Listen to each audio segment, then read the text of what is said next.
So my experience with One Young World started way back with my venture, Namibia Sweater Makers. I have this venture where I do make sweaters, uniforms, and mainly for schools and companies.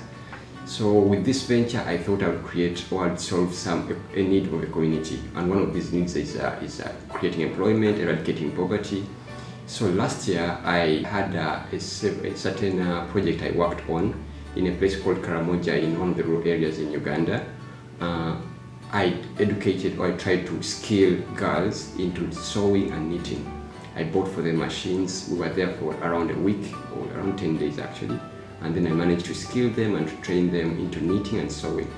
The target why I was looking out for these girls was to help them solve the social needs they're having. Some of these girls were getting married off at 13 years, 14 years because of poverty. Their parents would marry them off.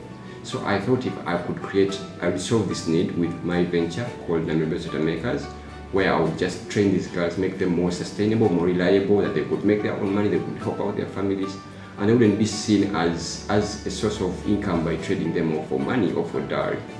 So with this, I managed to do my project, and then from this work, One Young World reached out to me supported by the Ministry of the Dutch. They reached out to me and they helped me make it to the One Young World Summit, which I'm going to be attending this week. So this summit has so many students, many youth and many people apply for this summit. It's between ages between 18 to 30 to 35. And I'm glad that I'm one of the applicants, and they selected only 50 people who are being on this same scholarship like I'm attending. And from my country, Uganda, we are only 2 people coming from there on the same scholarship like I am. And I'm delighted and happy to be attending the One Young World Summit. ALU has helped me in several ways, but one of them is through the network that ALU has. So, for example, I managed to raise enough money to work on the previous project in Karamoja through ALU's connections with GCU and Glasgow Caledonian University, where I managed to get an award called the Magnus Magnusson Award.